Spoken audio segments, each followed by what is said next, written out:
जय हिंद दोस्तों, मेरा नाम Isha Sonone Patil, central excise inspector CGL 17 और डिफरेंट विशाल यूट्यूब चैनल पे आप सभी लोगों का स्वागत है। जैसे कि आज हम नया चैप्टर पीरियड टेबल स्टार्ट करने वाले हैं। पीरियड टेबल बहुत ज़्यादा इंपॉर्टेंट है किसी भी वनडे कॉम्पिटिटिव एग्जाम के लिए।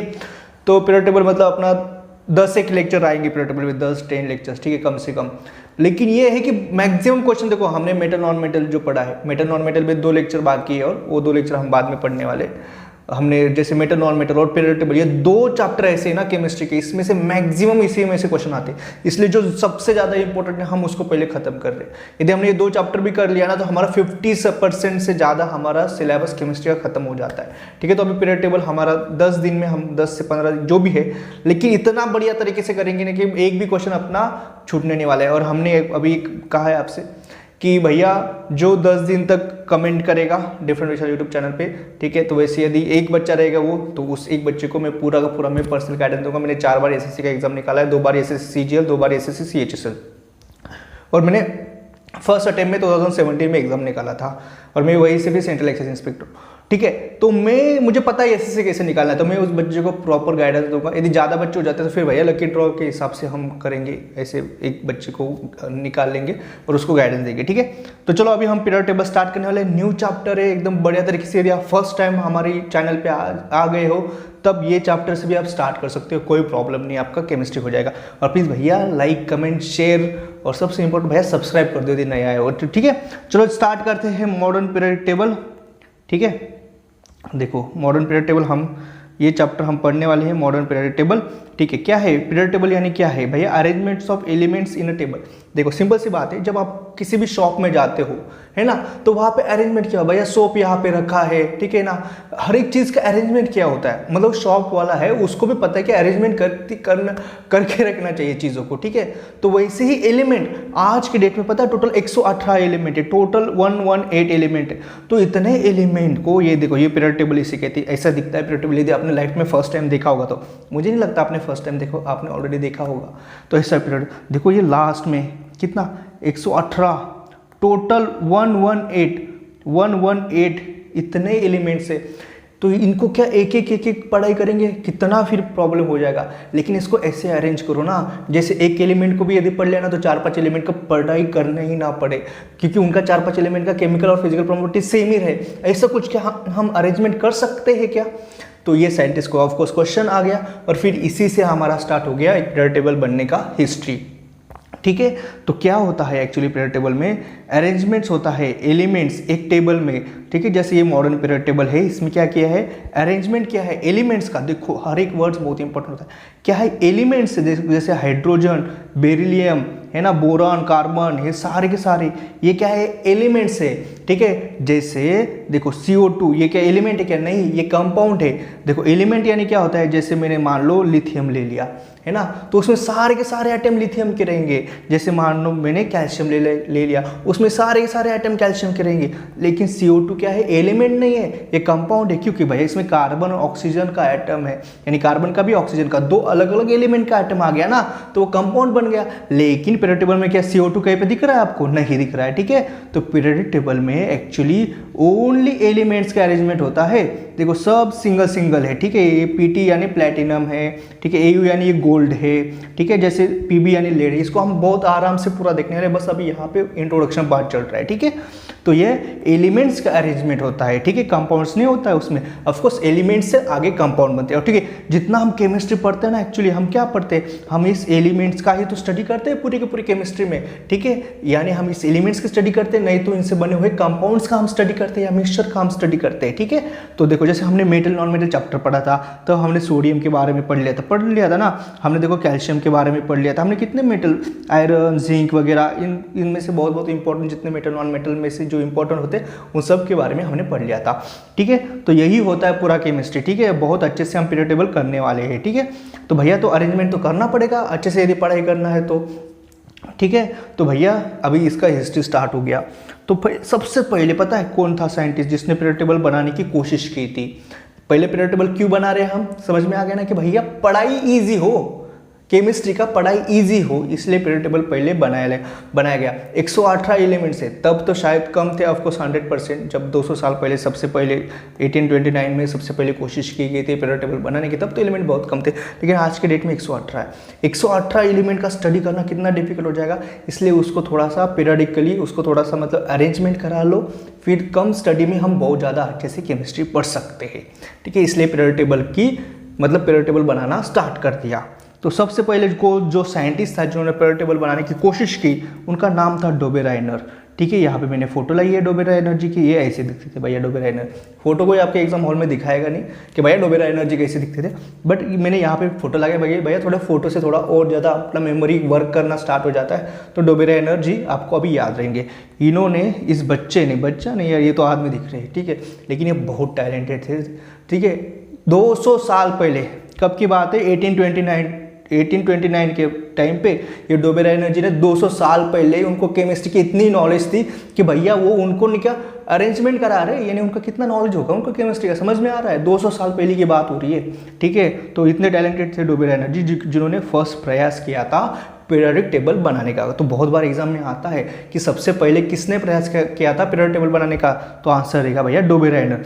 डोबेराइनर जी ने क्या किया था, उन्होंने लॉ ऑफ ट्राइड्स बनाया था। इसी ट्राइड्स को ट्रिपलेट भी कहा जाता है, लॉ ऑफ ट्रिपलेट या लॉ ऑफ ट्राइड्स, ठीक है। ये किसने बनाया था, किसने दिया था ये लॉ, किसने ये सिद्धांत दिया था, ये दिया था डोबेराइनर जी ने। तो पूछा जाता है भैया लॉ ऑफ ट्राइड्स किसने दिया था, तो आंसर रहेगा डोबेराइनर जी। इसी को हिंदी में त्रिक सिद्धांत कहते हैं, त्रिक सिद्धांत। हिंदी पढ़ने वाले बच्चे कितने कहाँ पे 1829 में दिया था। एक्चुअली उन्होंने क्या किया था पता है, 3 एलिमेंट्स का ग्रुप बनाया था, ठीक है। जैसे मॉडर्न पीरियड टेबल आप देख रहे हो ना, देखो यहाँ पे ये ग्रुप बन रहा है कितना, ये जो वर्टिकल लाइन होती है ना, ये ग्रुप होती है, ठीक है। लेकिन देखो यहाँ पे जैसे 4 एलिमेंट का ग्रुप बना हुआ है, यहाँ पे कितने, ये 7 एलिमेंट, ये 6 एलिमेंट का ग्रुप बना हुआ है, ठीक है। यहाँ पे भी ये 6 एलिमेंट का ग्रुप बना है। वैसे उन्होंने 3 एलिमेंट्स का ग्रुप बनाया था, किसने, डोबेराइनर जी ने, ठीक है। ग्रुप ऑफ 3 एलिमेंट्स, ऐसे 3 एलिमेंट जिनका फिजिकल और केमिकल प्रॉपर्टी सेम रहे, जैसे लिथियम, सोडियम, पोटेशियम। ये इनका फर्स्ट ट्रायड था, है ना, लिथियम, सोडियम, पोटेशियम, ठीक है। तो क्या, जैसे कि इनका मतलब केमिकल और फिजिकल प्रॉपर्टी लगभग सेम, ठीक है। हमेशा याद रखना जो मॉडर्न पीरियड टेबल है ना, वो भी कैसे बना गया है पता है, उनका जो ग्रुप में रहेंगे ना, उनका भैया केमिकल और फिजिकल प्रॉपर्टी लगभग सेम। केमिस्ट्री में कभी भी कोई भी चीज़ 100% नहीं रहती। ये नहीं कि भैया इसका और इसका 101% केमिकल और फिजिकल प्रॉपर्टी सेम रहेगा, ऐसा नहीं होता है, लगभग होता है। केमिस्ट्री में 2 चीज़ें हमेशा याद रखनी कि भैया 100% कोई भी चीज़ एकदम करेक्ट नहीं होती है। सेकंड ये एक चीज़ होती है कि भैया केमिस्ट्री में एक्सेप्शन भरे पड़े होते हैं। ये 2 चीज़ें आपको याद रखना है, ठीक है। केमिस्ट्री की बात की जाए तो ये जो 3 एलिमेंट्स का उन्होंने ग्रुप बनाया था, और उन्होंने कहा था कि भैया इनकी फिजिकल केमिकल प्रॉपर्टी सेम रहेगी। मैं 3 लोगों का ग्रुप बनाएगा और तीनों लोग एक जैसे रहेंगे, ठीक है, यानी 3 एलिमेंट एक जैसे रहेंगे। तो इन्होंने फर्स्ट ट्रायड दिया था लिथियम, सोडियम, पोटेशियम। यानी लिथियम है ना, यानी हमने मेटल नॉन मेटल चैप्टर में पढ़ा है, नाइट्रियम यानी इसी को सोडियम कहा जाता है, के यानी पोटेशियम। लेकिन इन्होंने इसको बनाया कैसा था, इन्होंने बोला था जैसे मान लो एम एटॉमिक मास है, जैसे मान लो 3 एलिमेंट है, ठीक है। इन्होंने ट्रायड्स की बात की, यानी इन्होंने 3 एलिमेंट्स की बात की है। मान लो उन्होंने कहा था कि 3 एलिमेंट्स एम, बीएम और सीएम, ए बी सी ये 3 एलिमेंट है, उनका atomic mass M, BM, CM है। एटॉमिक मास क्या है ना, मैं अभी बताने वाला हूँ आपको, थोड़ा सा रुको। यदि आप नॉन साइंस बैकग्राउंड के होंगे तो आपको समझ मतलब आपको लग रहा है भैया एटॉमिक मास क्या भला है, बताऊंगा मैं, टेंशन मत लो, अभी बताने वाला हूँ, पहले थोड़ा सा सुन लो। एम मान लो ए का एटॉमिक मास है, बीएम बी का एटॉमिक मास है, सीएम सी का एटॉमिक मास है। उन्होंने कहा था हम ऐसे 3 एलिमेंट्स निकाल सकते हैं, 3 एलिमेंट्स हम ऐसे ले सकते हैं। तो जो फर्स्ट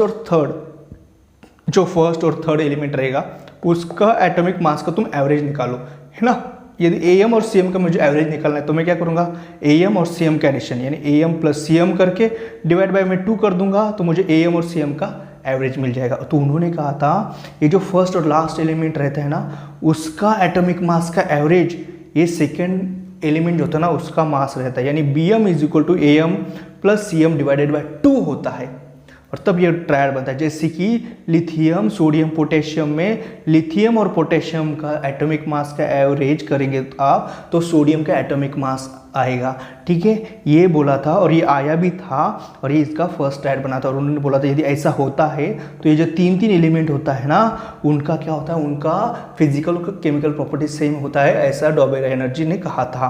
ठीक है, अभी देखते भैया एटॉमिक नंबर, एटॉमिक मास, थोड़ी सी कुछ कंसेप्ट है वो हम पढ़ेंगे जिनका ऑलरेडी जो साइंस बैकग्राउंड से उन बच्चों को ये पता होगी, बट जो नॉन साइंस बैकग्राउंड जैसे कॉमर्स या आर्ट्स फील्ड से उन बच्चों को ये पता नहीं होता, इसलिए मैं इनको बता देता हूँ। तो देखो भैया, एटॉमिक नंबर यानी हिंदी में परमाणु क्रमांक होता है। एटॉमिक नंबर को जेड से दिखाया जाता है और बहुत बार मतलब सीजीएल में क्वेश्चन पूछा गया भैया एटॉमिक नंबर को किससे दिखाया जाता है, क्या यार इस क्वेश्चन में जेड से दिखाया जाता है, लेकिन फिर भी बच्चे गलत करके आते हैं, पढ़ते नहीं। ठीक है, तो एटॉमिक नंबर को पहले तो बात जेड से दिखाया जाता है। ठीक है, हाँ देखो क्या होता है, जैसे मान लो ये चीज़ है, ये क्या है, ये है आपका एटम। ठीक है, ये एटम होता है, ये सबसे बीच में जो गोल होता है ना, ये जो सर्कल होता है ये होता है न्यूक्लियस। देखो मैंने यहाँ पे लिखा है, ये क्या है, ये आपका न्यूक्लियस और हिंदी में नाभिक होता है। ठीक है, और इसके बाहर ये जो गोल गोल है ना, ये क्या होता है, ये ऑर्बिट होते हैं या शेल कहते हैं इसको, इसको क्या कहेंगे आप, ऑर्बिट या शेल कहेंगे, या हिंदी में कक्ष या कक्षा है। ठीक है, ये होता है जो आपका न्यूक्लियस होता है ना, न्यूक्लियस में न्यूट्रॉन और प्रोटॉन होते हैं। क्या क्या होते हैं, न्यूट्रॉन और प्रोटॉन होते हैं न्यूक्लियस में। और जो ऑर्बिट होते हैं ना, इसमें ये ई जो दिख रहा है ना आपको नेगेटिव चार्ज के साथ, ये क्या होते हैं, इलेक्ट्रॉन होते हैं। तो यही मैंने लिखा है, यानी न्यूट्रॉन, ठीक है, पी यानी प्रोटॉन, ठीक है, और ए यानी इलेक्ट्रॉन। तो ये ऐसी चीज़ें, ये जो न्यूट्रॉन प्रोटॉन इलेक्ट्रॉन होते हैं इनको सब एटॉमिक पार्टिकल कहा जाता है। तो ठीक है, एटम में ये सारी चीज़ें होती हैं। मुझे लगता है आपको समझ में आ गया होगा कि एटम में क्या क्या होता है। एटम में न्यूक्लियस होता है और ये ऑर्बिट होते हैं, न्यूक्लियस के अंदर न्यूट्रॉन और प्रोटॉन होता है और जो ऑर्बिट होता है उसमें इलेक्ट्रॉन होते हैं। इतना सिंपल सा एटम होता है।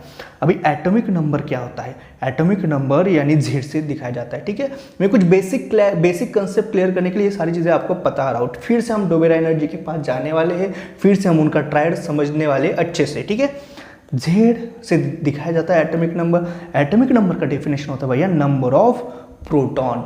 नंबर ऑफ प्रोटॉन यानी ये जो न्यूक्लियस है उसके पास कितना प्रोटॉन रहेगा उसी को उस एटम का एटॉमिक नंबर कहा जाता है। जैसे मान लो यहाँ पे 2 प्रोटॉन है तो एटॉमिक नंबर आपका 2 रहेगा, यहाँ पे 3 प्रोटॉन है तो एटॉमिक नंबर 3 रहेगा, यहाँ पे 10 प्रोटॉन है तो एटॉमिक नंबर 10 रहेगा। ये तो फर्स्ट डेफिनेशन हो गई एटॉमिक नंबर की। सेकंड डेफिनेशन एटॉमिक नंबर की क्या है कि भैया number of electron of neutral atom. Neutral atom यानी कि क्या होता है, मतलब उसमें नंबर ऑफ प्रोटॉन और नंबर ऑफ इलेक्ट्रॉन सेम होते हैं। ठीक है, तो आपको बस इतना याद रखना है कि atomic number is equal to number of proton होता है या number of electron in neutral atom.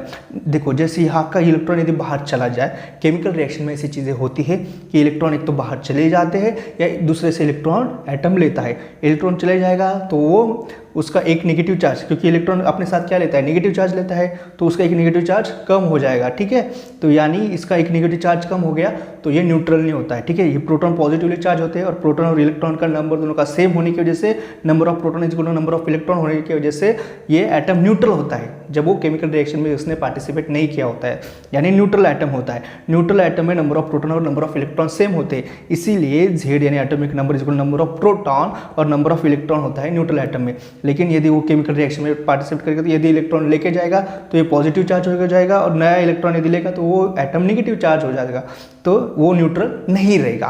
तो बस आपको इतना याद रखना है कि जो एटॉमिक नंबर होता है वो क्या होता है, नंबर ऑफ प्रोटॉन होता है या नंबर ऑफ इलेक्ट्रॉन होता है। यदि मैंने जो आपको अभी 1-2 मिनट पहले जो बातें समझाई समझ में नहीं आई होगी, मुझे लगता है समझ में आ गई होगी, लेकिन यदि नहीं समझ में आ गई होगी तो बस इतना ध्यान में रखो कि एटॉमिक नंबर को जेड से दिखाया जाता है और एटॉमिक नंबर क्या होता है, नंबर ऑफ प्रोटॉन होता है एक एटम के अंदर या नंबर ऑफ इलेक्ट्रॉन होता है एक न्यूट्रल एटम के अंदर।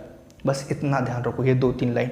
ठीक है, यदि समझ में नहीं आया होगा तो मुझे लगता है समझ में तो आ गया होगा। ठीक है, अभी एटॉमिक मास क्या होता है, जैसे एटॉमिक नंबर क्या था, नंबर ऑफ प्रोटॉन था, न्यूक्लियस के अंदर कितने प्रोटॉन हैं, वैसे ही एटॉमिक मास क्या होता है भैया, न्यूट्रॉन प्लस प्रोटॉन। देखो है ना, आपके न्यूक्लियस के में क्या है, न्यूट्रॉन भी प्रोटॉन भी ना, तो एटॉमिक मास में दोनों का एडिशन किया जाता है, न्यूट्रॉन और प्रोटॉन का दोनों का एडिशन किया जाता है।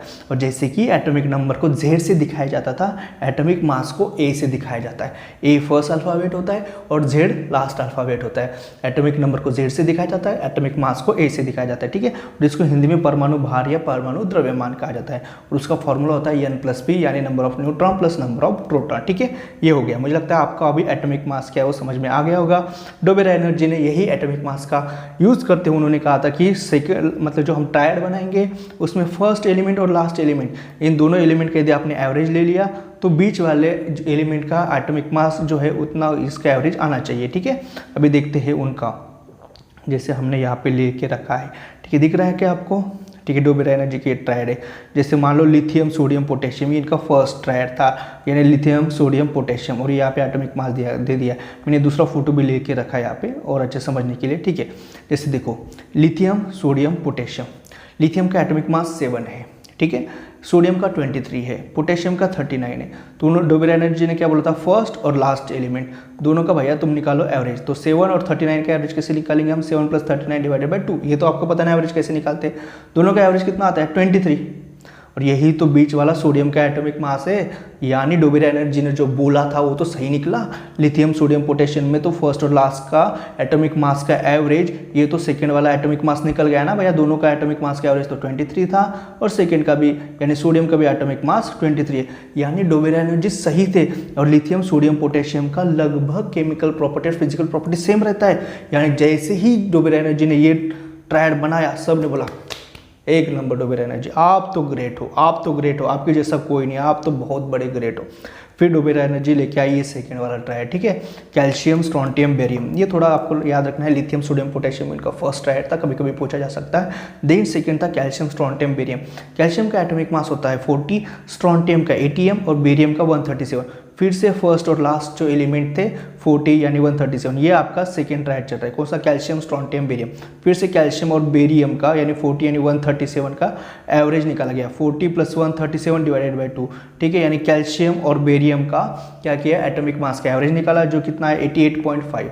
ठीक है, जो कितना है 88.5। ठीक है, और ये जो एवरेज निकाला, अब फिर देखा स्ट्रोंटियम का एटॉमिक मास होता है 88, ये दिखाया यहाँ पे 88.5। तो दिखा कि यार 0.5 डिफरेंस आ रहा है, यानी ये इतना भी करेक्ट नहीं है। फर्स्ट तो करेक्ट था पूरा 23, यहाँ पे थोड़ा डिफरेंस आ रहा है, बट वो थोड़ा है। यानी यहाँ पे तो 100% सक्सेसफुल थे लिथियम सोडियम पोटेशियम में, यहाँ पे लेस सक्सेसफुल हो गए कैल्शियम स्ट्रोंटियम बेरियम, क्योंकि 0.5 डिफरेंस आ रहा था मतलब, लेकिन था मतलब 88 और 88.5 में इतना भी डिफरेंस नहीं, मतलब लगभग सेम था। यानी हम बोल सकते हैं कि सक्सेसफुल है बट लेस सक्सेसफुल है। एकदम 100% सक्सेसफुल में तो फर्स्ट इसमें हुए थे, less successful calcium strontium barium में होना उनका स्टार्ट हो गया था सेकेंड ट्रायड आपको याद रखना है, कैल्शियम स्ट्रोंटियम बेरियम का था। First time lithium sodium potassium का था। हम क्लास में ही पूरा का पूरा याद करने की कोशिश करेंगे। ठीक है, सेकेंड ट्रायड कौन सा था? Calcium strontium barium. Third triad फिर उनका क्लोरीन ब्रोमीन आयोडीन। ठीक है, क्लोरीन ब्रोमीन आयोडीन ये उनका थर्ड ट्रायड था। क्लोरीन का एटॉमिक 35.5, ब्रोमियम का 80 और आयोडीन का 127। फिर से इन दोनों का फर्स्ट और लास्ट का उन्होंने एवरेज निकाला, वो निकल के आया 81.25। और भैया जब बोरियम निकाला तो वो तो बोरियम का तो 80 एटॉमिक मास है और इसका तो 81.25, यानी 1.25 का डिफरेंस आ रहा है। अभी यार ये तो डिफरेंस बढ़ते जा रहा है, यानी अब ये फेल होना स्टार्ट हो गए थे। तभी भी थोड़ा नज़दीक है बट अभी भी उनको थोड़ा सा मतलब वो भटक रहे थे। ठीक है, इनका लगभग केमिकल और फिजिकल प्रॉपर्टी सेम होता है, लेकिन जो बोला था उन्होंने कि भैया फर्स्ट और लास्ट एलिमेंट का तुम एवरेज निकालो तो एग्जैक्ट सेम आएगा, तो अब एग्जैक्ट सेम आना थोड़ा सा बंद हो गया था। 88.5 और 88 में थोड़ा 0.5 का डिफरेंस आ रहा था, और 80 और 81.25 में 1.25 का डिफरेंस, यानी यहाँ पे पूरा 100% सक्सेसफुल, यहाँ पे लेस सक्सेसफुल, और फिर यहाँ पे फेल होना उन्होंने स्टार्ट कर दिया था। ठीक है, तो वैसे ये 3 ट्रायड्स आपको याद रखने हैं। First lithium sodium potassium first triad, second calcium strontium barium, और third triad chlorine bromine iodine. वैसे तो फोर्थ ट्रायड भी है बट ये कोई पूछा नहीं जाता, सोडियम सेलेनियम टेलोरियम, ये फोर्थ ट्रायड है बट इतना कोई पूछेगा नहीं आपको एग्जाम हॉल में। ठीक है, बस आपको पता होना चाहिए इसलिए मैंने बता दिया। ठीक है, तो ये तो हो गया first triad, second triad, third triad के हमने देख लिया। ठीक है, तीनों ट्रायड के बाद इनका तो फिर मतलब थे तो पूरा 100%, बाद में तो 100% फेल होना स्टार्ट किया। फर्स्ट में सक्सेसफुल रहे 100%, सेकेंड में थोड़ा लेस सक्सेसफुल रहे, थर्ड में भी तो मतलब फेल की तरफ इनका जाना स्टार्ट हो गया था, और उसके बाद तो वो फेल ही होते रहे। ठीक है, ये हो गया था, ये भी हमने पढ़ लिया। ठीक है। ये तो किया डोबेरा एनर्जी ने। डोबेरा एनर्जी ने क्या किया भैया, ट्रायड्स बनाए। पहली बात आपको ये याद रखनी है एग्जाम पॉइंट ऑफ व्यू से, ट्रायड्स बनाए उन्होंने, यानी 3-3 एटम का उन्होंने ग्रुप बनाया था। उन्होंने बोला था कि फर्स्ट एलिमेंट और लास्ट एलिमेंट जो रहेगा तीनों में से, फर्स्ट और लास्ट एलिमेंट, ठीक है, उनका जो रहेगा, उनका जो एटॉमिक मास का जो एवरेज रहेगा वो अपना सेकंड जो एलिमेंट रहेगा ग्रुप के अंदर, ये फर्स्ट ग्रुप, ये सेकंड ग्रुप, ये थर्ड ग्रुप, यानी ये फर्स्ट ट्रायड, ये सेकंड ट्रायड, ये थर्ड ट्रायड, तो जो रहेगा बीच वाला उसका एटॉमिक मास सेम रहेगा, ये उन्होंने कहा था, ठीक है। ये उनका थ्योरी था, ठीक है। तो डोबेरा एनर्जी ने पहले तो किस पे बनाया था, एटॉमिक मास के ऊपर रहता, उन्होंने क्या बनाया था, ट्रायड बनाया था। उन्होंने फर्स्ट टाइम पीरियोडिक टेबल बनाने की कोशिश की थी। ये 3-4 चीज़ें आपको याद रखनी है। देन लिथियम सोडियम पोटेशियम उनका फर्स्ट ट्रायड था, ये भी चीज़ें आपको याद रखनी है, ठीक है। ये सारी चीज़ें आपको बहुत अच्छे से याद रखनी है, ठीक है। देन ये तो हो गया आपका कैल्शियम स्टोन टेम्परेरी, ये सेकंड ट्रायड था। क्लोरीन ब्रोमीन आयोडीन ये का थर्ड ट्रायड था। ये 4-5 चीज़ें जो है, जो मैंने आपको अभी बताई, ये डोबेरा एनर्जी के मतलब एग्जाम पॉइंट ऑफ व्यू से बहुत इंपॉर्टेंट रहती है, ठीक है। अभी आ जाओ नेक्स्ट। फिर सेकेंड साइंटिस्ट जो आए जिन्होंने पीरियोडिक टेबल बनाने की कोशिश की, वो थे आपके न्यूलैंड, है ना। न्यूलैंड थोड़ा न्यूटन जैसा नाम लग रहा है ना, तो वही थे न्यूलैंड, ठीक है, नया लैंड, ठीक है। तो न्यूलैंड जो थे उन्होंने 1865 में, न्यूलैंड जी ने 1865 में ऑक्टेव लॉ दिया। ट्रायड्स किसने दिया था, डोबेरा एनर्जी ने दिया था। उसके बाद न्यूलैंड जो आए 1865 में, उन्होंने क्या किया, ऑक्टेव लॉ दिया। ऑक्टेव यानी हिंदी में अष्टक से, हिंदी मीडियम वाले बच्चे, ठीक है, ऑक्टेव लॉ। इन्होंने क्या बोला था, जैसे कि हमारा जो है संगीत है, उसमें क्या होता है, सा रे ग म प द नि सा, ठीक है ना। यानी देखो यहाँ पे जैसे जो संगीत के स्वर होते हैं, सा रे गा मा पा धा नी, फिर से सा, यानी 1 2 3 4 5 6 7 और 8, यानी 8 नंबर पे सेम फिर सुर आने लगता है। 8 नंबर का सुर ये पहले नंबर जैसे होता है, वैसे 9 नंबर का इधर जो सुर आएगा वो दूसरे यानी रे ही रहेगा। 3 नंबर यानी 10 नंबर का सुर ये 3 गा जैसे रहेगा, यानी हर जो 8वां नंबर का सुर रहेगा वो फर्स्ट सुर जैसे होता है संगीत में। वैसे ही इन्होंने कहा कि फर्स्ट नंबर वाले एलिमेंट की physical and chemical property same होगी 8 नंबर वाले एलिमेंट की जैसे, यानी जैसे सुर में होता है, सारे पदनी सा में होता है 8 नंबर का सुर जैसे ही फर्स्ट वाले सुर जैसे, ये फर्स्ट वाला है ना, वैसे उन्होंने बोला कि 8 नंबर का एलिमेंट हमेशा सेम रहेगा फर्स्ट वाले एलिमेंट से। जैसे फर्स्ट है ना, 1 2 3 4 5 6 7, ये 8 नंबर और फर्स्ट वाला जो रहेगा ना, इनका केमिकल और फिजिकल प्रॉपर्टी सेम रहेगा। ये 2 का 8 नंबर कौन सा आएगा, 9 नंबर आएगा ना, तो 2 और 9 का फिजिकल और केमिकल प्रॉपर्टी सेम रहेगा। 3 और 10 का फिजिकल और केमिकल प्रॉपर्टी सेम रहेगा। 4 और 11 नंबर का फिजिकल और केमिकल प्रॉपर्टी सेम रहेगा। यानी उन्होंने बोला कि हमें ऐसे अरेंज करना है एलिमेंट को कि हर 8 नंबर का जो एलिमेंट रहेगा उनका फिजिकल और केमिकल प्रॉपर्टीज सेम रहेगा। ये बोला था किसने, ये ऑक्टेव लॉ किसने दिया था, न्यूलैंड ने। तो एग्जाम में डायरेक्ट क्वेश्चन आता है कि भैया ऑक्टेव लॉ किसने दिया था, तो आपका डायरेक्ट आंसर रहेगा ऑक्टेव लॉ न्यूलैंड ने दिया था, ठीक है। तो न्यूलैंड ने तो ये बोला, तो उन्होंने जो कौन से एटम वहाँ पे लगाए थे, ठीक है, जैसे हाइड्रोजन, ठीक है, हाइड्रोजन, फ्लोरीन, क्लोरीन, ये देखो ये नहीं कहा हाइड्रोजन एक, मतलब उन्होंने ऐसे atomic mass, increasing atomic mass, मतलब इंक्रीजिंग एटॉमिक मास के ऑर्डर में लगाया, यानी लिथियम का हाइड्रोजन एटॉमिक मास हाइड्रोजन से ज़्यादा, बेरिलियम का लिथियम से ज़्यादा, बोरॉन का बेरियम से ज़्यादा, कार्बन का बोरॉन से ज़्यादा एटॉमिक मास, ठीक है, इंक्रीजिंग एटॉमिक मास में उन्होंने ऑर्डर में लगाया। और हर 8 नंबर का एलिमेंट, यानी हाइड्रोजन के बाद 8 नंबर पर फ्लोरीन आता है, फ्लोरीन के बाद 8 नंबर पर क्लोरीन आता है, लिथियम के 8 नंबर के बाद सोडियम आता है, सोडियम के 8 नंबर के बाद पोटेशियम आता है। तो इनका फिजिकल केमिकल प्रॉपर्टी सेम, इनका physical chemical property same. Then beryllium के बाद 8 नंबर पर मैग्नीशियम आता है, मैग्नीशियम के 8 नंबर के बाद कैल्शियम, इनका फिजिकल केमिकल प्रॉपर्टी सेम हो रहा था। अभी कुछ बच्चे ये बोल रहे थे, अरे सर इधर तो एच लिखा है आप कैसे हाइड्रोजन बोल रहे, यहाँ पे तो एफ लिखा है आप कैसे फ्लोरीन बोल रहे, यहाँ पे तो Cl लिखा है आप कैसे क्लोरीन बोल रहे। ये सब आपको पता चल जाएगा, हम पीरियोडिक टेबल हमने जस्ट स्टार्ट किया है पढ़ना, ये तो मैंने ऑलरेडी पीरियोडिक टेबल चैप्टर पढ़ा हुआ है ना, इसलिए मुझे आता है। यदि आपने नहीं पढ़ा होगा तो आपको नहीं पता होगा, बट जैसे जैसे हम आगे जाएंगे ये सारे एलिमेंट आपको याद रहने वाले। अब आगे चलो तो सही, बहुत इंटरेस्टिंग टॉपिक है और बहुत आसान भी टॉपिक है, बस डरना नहीं आपको, ठीक है, बहुत आसान है, ठीक है। तो ये किया था न्यूलैंड ने, ऐसे किया था, और हर 8वां एलिमेंट जो था ना वो सेम प्रॉपर्टी दिखा रहा था, ठीक है। लेकिन इसका जो है ना, इसका न्यूलैंड का थ्योरी, ये 20 एलिमेंट के बाद ये थोड़ा अनसक्सेसफुल होने लगा, ठीक है। ओनली 20 एलिमेंट जो थे उनके लिए सक्सेसफुल था, ठीक है। और उनके समय पे कितने थे, 56 एलिमेंट्स थे। न्यूलैंड के समय पे 56 एलिमेंट थे, अभी कितने 118 एलिमेंट है आज के डेट में, ठीक है। 4 5 6 7 पहले शायद 115 कुछ तो थे, लेकिन बाद में फिर से 2 3 आ गए, तो अभी at this moment 118 element total है ना इस अर्थ पे, या हमें जितना मालूम है 118 एलिमेंट है। न्यूलैंड के टाइम में 56 एलिमेंट्स थी, ठीक है। और न्यूलैंड के टाइम पे फर्स्ट जो एलिमेंट था वो हाइड्रोजन था, आज की डेट में भी फर्स्ट एलिमेंट हाइड्रोजन ही है। न्यूलैंड के टाइम में भी फर्स्ट एलिमेंट हाइड्रोजन था, और जो लास्ट एलिमेंट था ना न्यूलैंड के टाइम पे वो था थोरियम। ये क्वेश्चन पूछा जाता है कि भैया न्यूलैंड के ऑक्टेव में, या न्यूलैंड जब मतलब पीरियड टेबल बना रहा था तब भैया लास्ट एलिमेंट कौन सा था, तो थोरियम था। ये आपको पता होना चाहिए, ऐसे ही नहीं लिखा मैंने टाइम पास करते हुए, ये एग्जाम में आते ही ये क्वेश्चन, इसलिए मैंने लिखा है यहाँ पे, ठीक है। तो ये फर्स्ट एलिमेंट हाइड्रोजन था, लास्ट एलिमेंट न्यूलैंड के टाइम पे थोरियम था। ये आपको चीज़ें याद रखनी है। न्यूलैंड के टाइम पे 56 एलिमेंट थे, ये भी चीज़ आपको याद रखनी है, ठीक है। तो ये हो गया था, लेकिन न्यूलैंड का जो पीरियड टेबल था ना वो ओनली कैल्शियम तक चला। ये भी चीज़ आती है आपको एग्जाम हॉल में कि भैया न्यूलैंड का जो पीरियड टेबल है, मतलब हाँ पीरियड टेबल ही बोल सकते, लेकिन न्यूलैंड का जो ऑक्टेव था ना वो कौन से एलिमेंट तक चला, वो कैल्शियम पे आके रुक गया। कैल्शियम के बाद वो कर नहीं पाया, ऑक्टेव बना नहीं पाया, ठीक है। तो न्यूलैंड से हमें क्या क्या सीखना है एग्जाम पॉइंट ऑफ व्यू से, हमें ये सीखना है कि भैया न्यूलैंड ने तो पहली बात तो ऑक्टेव लॉ किसने दिया, न्यूलैंड ने दिया। न्यूलैंड ने क्या कोशिश की थी कि हर 8वां एलिमेंट ये फर्स्ट एलिमेंट जैसे फिजिकल और केमिकल प्रॉपर्टी दिखाया था, ये ठीक है, ये न्यूलैंड ने बोला। लेकिन न्यूलैंड का कैल्शियम के बाद न्यूलैंड का थ्योरी अनसक्सेसफुल होने लगा, तो लास्ट कैल्शियम तक उसका थ्योरी चला। न्यूलैंड के टाइम पे 56 एलिमेंट थे, ठीक है। ये भी चीज़ें हमें याद होगी, ये हमें याद भी रखना है। न्यूलैंड के टाइम में फर्स्ट एलिमेंट हाइड्रोजन था, ये भी चीज़ हमें याद है, हमें याद भी रखना है। न्यूलैंड के टाइम पे लास्ट एलिमेंट थोरियम था, और आपको पता है ना इंडिया में सबसे ज़्यादा भंडार किसके पाए जाते हैं, थोरियम के पाए जाते हैं। केरला में थोरियम है, ठीक है, और एक जादू घोटा कुछ ऐसी एक जगह है बिहार में, वहाँ पे भी थोरियम के बहुत सारे भंडार है, ठीक है। तो वो लास्ट एलिमेंट था न्यूलैंड के टाइम पे, ठीक है। ये चीज़ें सब आपको याद रखनी है, ठीक है।